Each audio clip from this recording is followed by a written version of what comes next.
Welcome dear all. इस lecture में हम सॉलिड बॉडीज के सेंटर ऑफ ग्रेविटी के न्यूमेरिकल्स को डिस्कस करेंगे। Now numericals on centre of gravity of solid bodies. A solid body formed by joining the base of a right circular cone. एक right circular कोन के base को join किया गया है of height h to the equal base of right circular cylinder.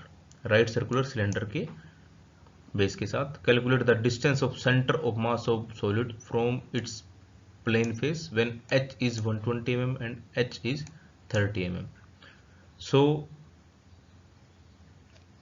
जो right circular cone है उसकी height h2 is 120 mm and जो सिलेंडर है उसकी हाइट h1 is 30 mm। ठीक है, तो ये जो फिगर है ये y एक्सिस के अबाउट सिमेट्रिकल है। So x bar will be equal to r, that is radius of cone और radius of cylinder. So first जो हमारा फिगर है वो बेस वाला फिगर हम कंसिडर करेंगे, that is cylinder. So cylinder का वॉल्यूम जैसे कि आपको पता है pi r square h. So pi r square हमें पता नहीं है, आर को एज इट इज रखेंगे, h1 is 30, so 30 pi r square. जो सिलेंडर है उसका जो CG है सिलेंडर के बेस से h1/2 डिस्टेंस के ऊपर लाई करता है। So g1 is equal to h1/2। So h1 is 30, so g1 is equal to 15।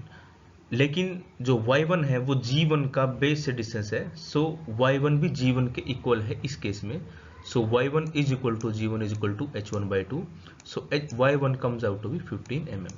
अब हम सेकंड फिगर को कंसीडर करेंगे जो कि राइट सर्कुलर कोन है। कोन का वॉल्यूम आपको पता है 1/3 पाई आर स्क्वायर इंटू h। सो इस केस में जो हाइट है दैट इज 120 है, सो पाई/3 into r square into 120। So it comes out to be 40 pi r square mm³। So अब जो राइट सर्कुलर कोन है उसका जो CG है कोन के बेस से h2/4 डिस्टेंस के ऊपर लाई करता है। हमें डिस्टेंस चाहिए y2 जो कि g2 का x एक्सिस से डिस्टेंस है और that is h1 plus h2/4। So y2 is h1 plus h2/4। So h1 is 30, h2 is 120, so 30 plus 120/4 it comes out to be 60 mm। So y बार को जब हम calculate करेंगे, सो इस case में हमने वॉल्यूम कंसिडर किया है। So y bar will be equal to v1 y1 plus v2 y2 upon v1 plus v2।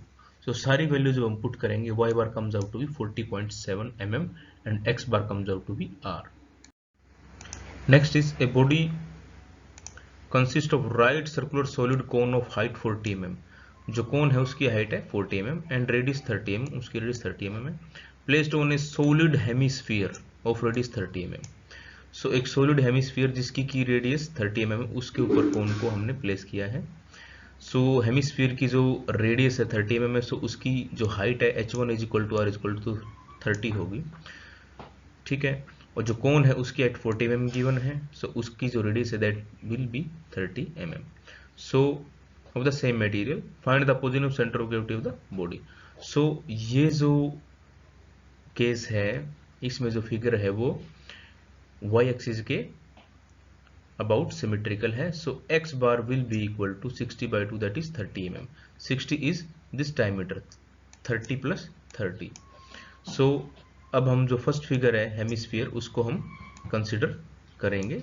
So hemisphere के केस में जो वॉल्यूम हेमिस्फीयर का that is 2/3 pi r³। So r की वैल्यू इस इक्वेशन में हम पुट करेंगे 30। So v1 comes out to be 80,000 pi mm³। So hemisphere का जो CG है वो 5r/8 डिस्टेंस के ऊपर लाई करेगा पॉइंट T से। हमें डिस्टेंस कैलकुलेट करना है y1। सो y1 क्या है, हेमिस्फीयर के CG का x एक्सिस से डिस्टेंस है। सो इन दिस केस g1 और y1 दोनों इक्वल है। So y1 is equal to 5r/8। So it comes out to be 18.7 mm।